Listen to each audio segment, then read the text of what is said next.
Hi friends, সকাল থেকে কোনো ভিডিও করতে পারিনি, তার জন্য গুড মর্নিংটাও বলতে পারলাম না। শুভ দুপুর, গুড আফটারনুন। আর কি বলো ওটাকে, সকালবেলা অনেক অনেক জায়গায় ঘুরেছি কিন্তু কোনো ভিডিও করতে পারিনি। তাইকে নিয়ে এসে এখন ভিডিও শুরু করলাম। চলো দেখতে থাকো সারাদিনের ভিডিওটা।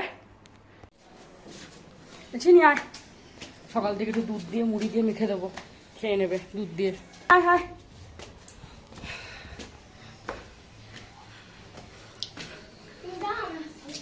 হ্যাঁ ফাঁকা দিয়ে পড়ে যাস না আবার।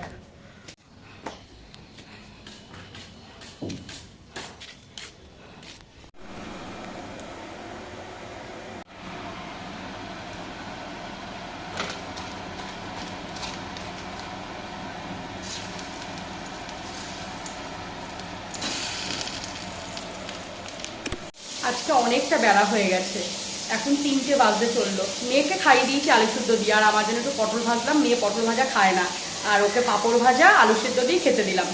অনেকটা বেলা হয়ে গেছে, কারণ ওপরে দেখছো মিস্ত্রি কাজ করছে, তো এর জন্য মানে কাজ করছে বলতে পাইপ লাগাচ্ছে। ওইখানে যদি পাইপগুলো না লাগায় না, জলটা যাচ্ছে না, নিচে পড়ছে না। এদিককার জল পড়ছে কিন্তু এদিককার জল পড়ছে না। সকালবেলা অনেক কাজ করেছি, এর জন্য একটু ভিডিও করতে পারিনি। হ্যাঁ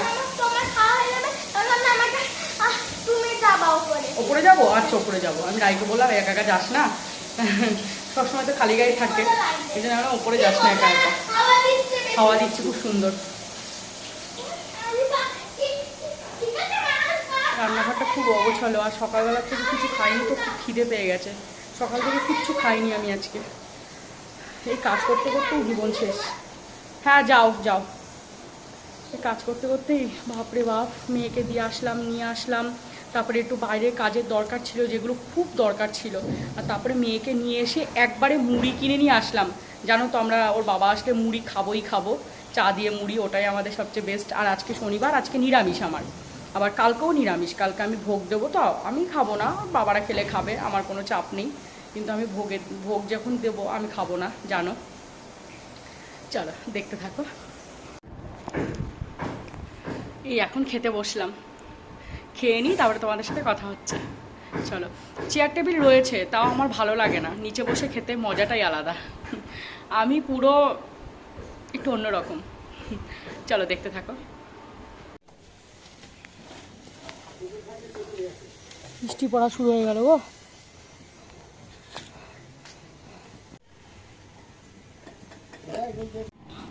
আজকে যখন গেছিলাম, বেরিয়েছিলাম, তখন এই নেল পালিশটা কিনে নিয়ে এসেছি। দেখো নেল পালিশের কালারটা খুব সুন্দর, বেশ।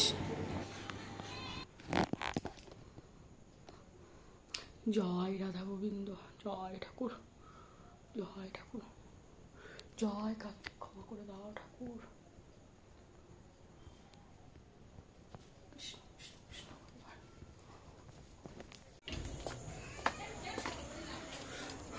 আর বন্ধুরা দেখো, ঘরে কারেন্ট নেই। কি হলো হঠাৎ, ফিউজ উড়ে গেছে, কি হয়েছে কি জানি, কারেন্ট নেই এখন সবার বাড়িতে কারেন্ট। পাশের বাড়িতেই কাজ হচ্ছিল, আর এই ছেলেটাকে ডেকে নিয়ে এসেছিলাম, বলার সাথে সাথেই চলে এসেছে। এসে দেখছে সবই করছিল, ঠিকঠাক হয়েই যাচ্ছিলো, কিন্তু যে একটা নাট থাকে সেই নাটটা ভেঙে গেছিলো। ব্যাস, এটা কিনতে আমাকে এখন আবার দোকানে দৌড়াতে হলো। অনেকটা দূরে যেতে হলো না, কারণ আমাদের পাশেই। এর মধ্যে ওর বাবা আসবে 8:30টার সময়, এর জন্য তাড়াতাড়ি করে আমি দৌড়ে যাচ্ছি আনতে।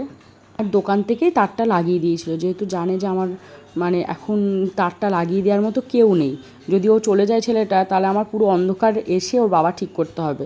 এর জন্য আমাদের চেনাশোনায় সে তারটা লাগিয়ে দিল। আর এসেই আমি করব চা। আজকে আর কোনো ভিডিও করতে পারিনি বন্ধুরা। গুড মর্নিং, এটা পরের দিন। দেখো আজ রথ, শুভ রথযাত্রা। আমি ভোগ করছি, মানে ভোগ দেবো ঠাকুরকে। মা এদিকে কেটে কুটে সব কিছু রেডি করে দিচ্ছে। খিচুড়ি, পাঁচ তরকারি, আলুর দম, পুষ্পন্ন, 5 রকম ভাজা, পায়েস, চাটনি, সব আমি নিজের একা হাতেই করেছি। দেখো ভোগ ভোগ দেওয়া হয়ে গেছে। দেখো আমার তো ভিডিও করার কেউ ধরে দেওয়ার নেই, আমাকে নিজের হাতেই সব একার হাতেই সব করতে হয়। এর জন্য আমি ভোগ করব নাকি এই করব ওই করব নাকি আমি ক্যামেরা অন করবো, আর সবসময় ক্যামেরা অন করে যে আমাকে করতে হবে আমার পক্ষে অসম্ভব। ঠাকুরকে দেওয়ার সময় এমনিতেই ক্যামেরা অন করতে নেই, আমি সব সেবা দেওয়ার পরে আমি শুধু ভিডিওটা করেছি। আর এই দেখো এই সময়টা যদি আমি ক্যামেরা করতাম তাহলে আমার সব পুড়ে যেত। এগুলো সব এখনও রান্না হয়নি, আমাকে সব করতে হবে। আর দেখো ভোগও বেড়ে ফেলেছি। ভোগ দর্শন করো তোমরা সবাই। কেমন লাগলো দেখো ভিডিওটা। আজকের ভিডিওটা আমার এইটুখানি।